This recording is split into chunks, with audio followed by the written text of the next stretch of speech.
Hello, welcome back. I'm Dronetek, and I'm literally losing days of life for every minute I have to watch of the media's attempted PR recovery of Joe Biden's disastrous press conference yesterday. You got these public broadcasters who are also publicly funded by taxpayer dollars, like Yamanshi Alclandor, tweeting out how amazing the event was, contrary to what every normal human being witnessed. There's so much to say about President Biden's presser. The thing that sticks with me is that he took responsibility for mistakes he made, expressing genuine frustration with COVID and his agenda being stalled by the GOP and Democrats, and took hard questions without insulting folks. Wrong. You always ask me the nicest questions.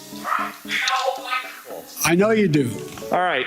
None of them make a lot of sense to me, but You campaigned and you ran on a return to civility, and I know that you dispute the characterization that you called folks who would oppose those voting bills as being Bull Connor or George Wallace, but you said that they would be sort of in the same camp. No, I didn't say that. Look what I said. Go back and read what I said. Do you want to be on the side of Dr. King or George Wallace? Do you want to be on the side of John Lewis or Bull Connor? Do you want to be the side of Abraham Lincoln or Jefferson Davis? This is the moment to decide. And tell me if you think I called anyone who voted on the side of the position taken by Bull Connor that they were Bull Connor.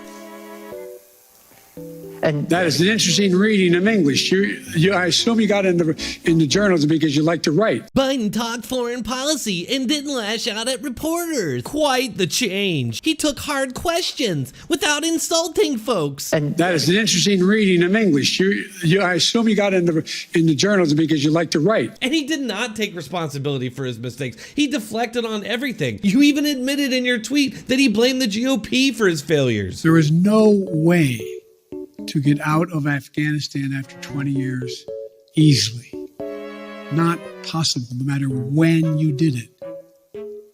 And I make no apologies for what I did. He took responsibility for mistakes he thinks he made. Yamanshi is just a straight up Biden regime mouthpiece. And while NPR doesn't receive a majority of its funding from taxpayer funds, it does receive 5.8% from the federal, state, and local government. In any case, it got me thinking about a year ago and just the over-the-top pro-Biden propaganda that was gushing from the media at the time. They were saying things like, Biden is the better angel president. It was a thrill up their leg moment all over again. In the inaugural address, the beginning had a little bit of soaring rhetoric, a teeny bit at the end. In the middle, it sounded almost like a homily. I'm just talking to you. I'm in this vaunted position, but like a priest explaining something from the Bible or something, I'm breaking it down for you so we can all have a common language and a common understanding. To watch Joe Biden today, it was such a stark reminder of how, as a country, we do seek out whatever we think we were missing. You know, whatever it is we thought we were missing in the previous president. He is the better angel president.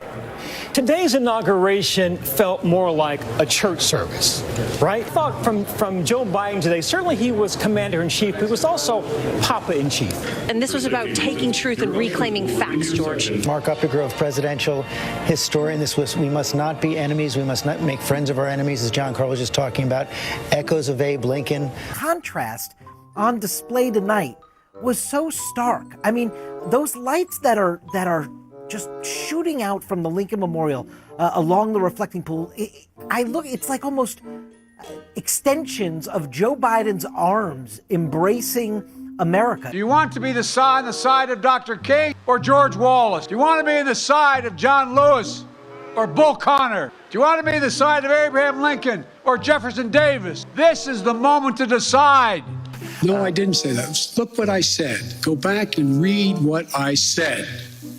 And tell me if you think I called anyone who voted on the side of the position taken by Bull Connor that they were Bull Connor. And that is an interesting reading of English. I assume you got in the journalism because you like to write. Unfortunately, it did not go as they planned, with Biden failing at everything he touches while also being completely blissfully unaware of his failures. All right, that's all I have for this one. Thanks for watching. If you enjoyed it, please hit that like button, maybe share it, and then leave me a comment to let me know what you think.